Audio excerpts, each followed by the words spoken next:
tudo bem com você? Eu sou a professora Mariana Araguaia, estou aqui hoje com a nossa intérprete de Libras, Maria, para a videoaula de Ciências da Natureza voltada para o agrupamento I, para o 9º ano do ensino fundamental. O título da nossa aula é A Estrutura Atômica. Vamos nessa? Estudaremos inicialmente sobre o conceito de matéria. Analisaremos também a relação entre célula, molécula e átomo.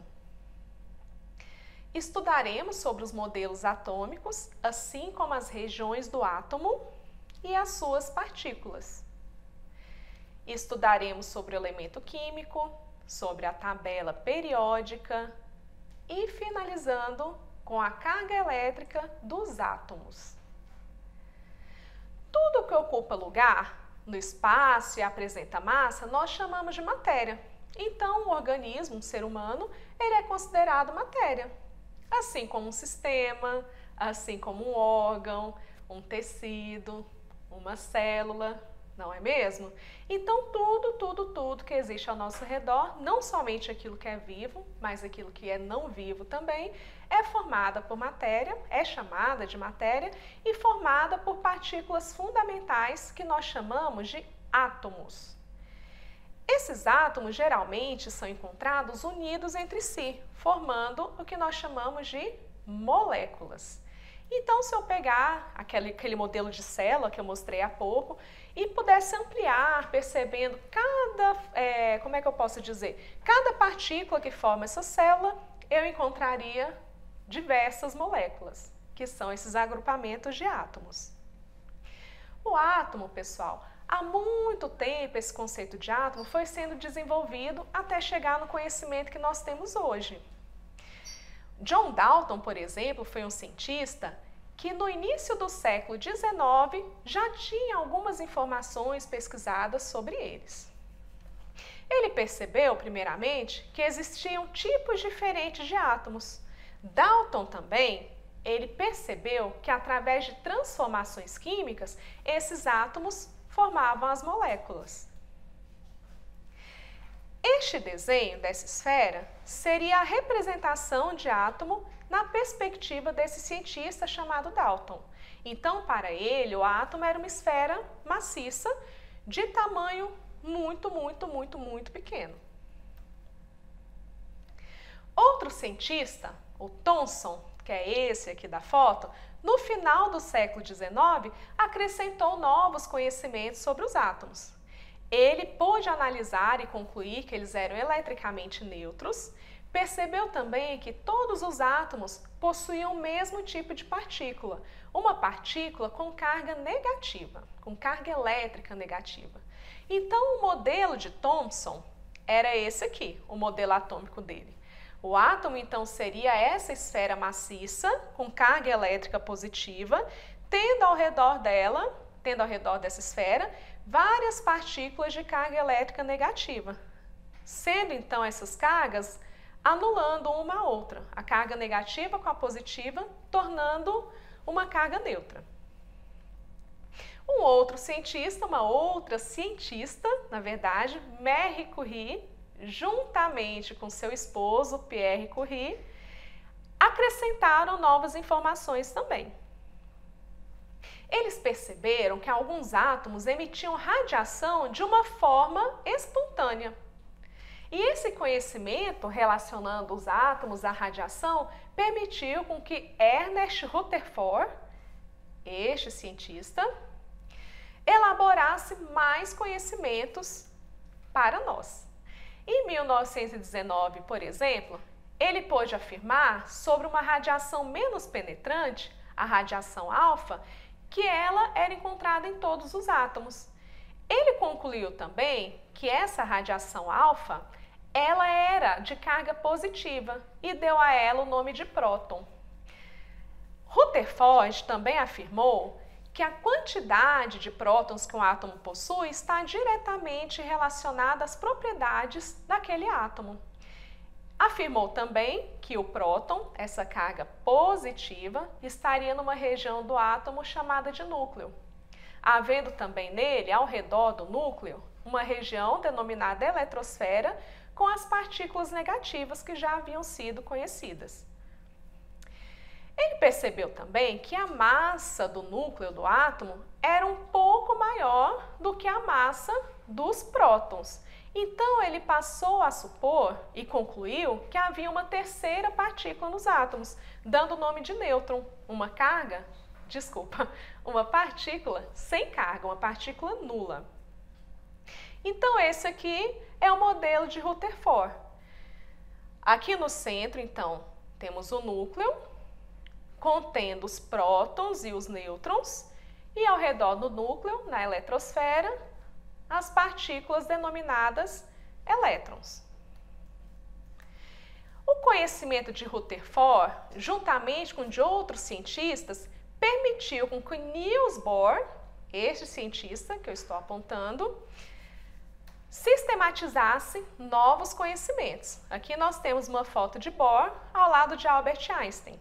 Então, esse conhecimento científico desenvolvido ao longo dos anos permitiu com que Bohr afirmasse que os elétrons estão situados em camadas na eletrosfera e que cada camada da eletrosfera tem uma capacidade máxima de suporte de elétrons. Então, existe uma quantidade máxima de elétrons que cada camada vai suportar.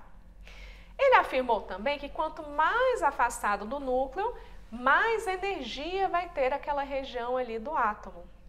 Então, nós temos um modelo que mais atual, né, que nas escolas nós costumamos usar, que é o modelo atômico de Rutherford-Bohr, que tem como diferença principal a existência dessas camadas. Então, como que é o modelo Rutherford-Bohr?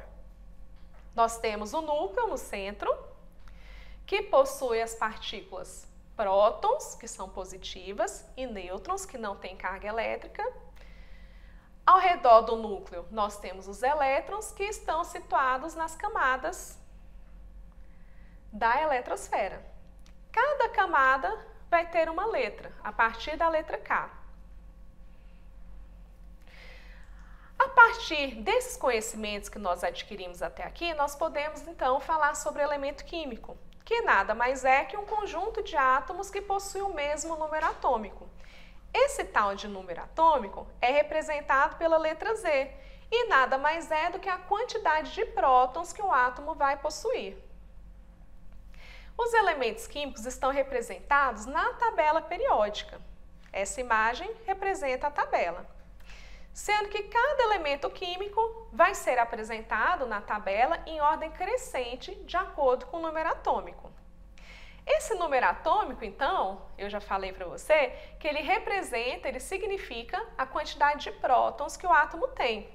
E como os átomos situados na tabela periódica, eles não têm carga elétrica, isso significa que a quantidade de prótons e a quantidade de elétrons dos átomos apresentados na tabela periódica é igual. Então, número atômico, número de prótons e número de elétrons é a mesma coisa, é a mesma informação. Então, retomando naquele modelo atômico que eu mostrei para vocês, do Rutherford-Bohr.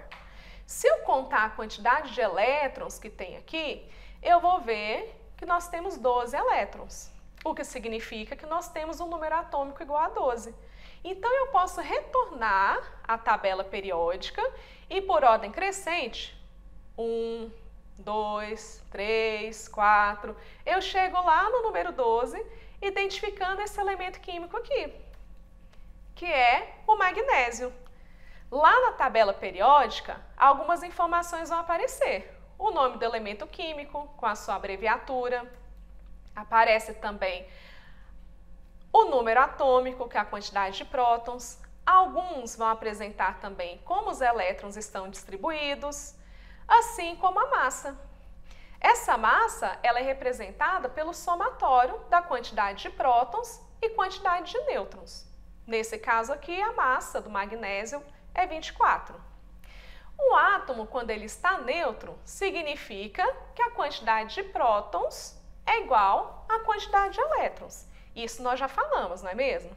Então, esse átomo de magnésio, ele possui a quantidade igual de prótons e elétrons. Entretanto, há átomos que não estão neutros. Então, nós falamos que são íons. É esse nome que nós damos para aqueles átomos que apresentam carga elétrica. Quando esse íon é positivo, significa que ele possui mais prótons do que elétrons, porque os prótons são positivos, os elétrons são negativos. Então, esse íon é denominado cátion. Esse nome aqui, diferente, né? Então, os íons positivos são chamados de cátions. E eles são positivos porque eles têm uma perda de elétrons. Há menos elétrons do que prótons ali. Lembra que os elétrons estão lá na eletrosfera, ao redor do núcleo? São essas partículas que ficam em quantidade maior ou menor num átomo. Quando o íon é negativo, significa então que nós temos mais elétrons do que prótons. O nome dele passa a ser então ânion, representando um ganho de elétrons. Significa então que há mais elétrons ali naquele átomo do que um átomo neutro, ok? Então, essas informações são muito interessantes e muito importantes na compreensão da química. Vamos à revisão da aula? Estudamos que a matéria possui massa e ocupa um lugar no espaço. Foi visto também que a matéria é formada por moléculas e que essas moléculas são formadas pela ligação entre átomos. Estudamos diversos modelos atômicos, inclusive o mais atual, chamado de Rutherford-Bohr. Estudamos que nesse modelo, a eletrosfera é apresentada em camadas. E cada uma dessas camadas tem uma quantidade máxima de elétrons que suporta. Vimos também que o núcleo do átomo possui os nêutrons e os prótons, e que essa quantidade de prótons nós chamamos de número atômico, representado pela letra Z. Quando há átomos com número atômico igual, chamamos eles de elemento químico. E esses elementos estão representados na tabela periódica, representando átomos sem carga elétrica, átomos neutros. E, finalmente, percebemos que a quantidade de elétrons vai definir a carga elétrica que aquele átomo ali apresenta, ok? Então, eu espero que você tenha aprendido bastante comigo, que tenha gostado da aula, eu gostei bastante, e espero encontrá-lo no próximo momento. Um grande abraço, fique bem, cuide-se e até a próxima aula. Um abraço!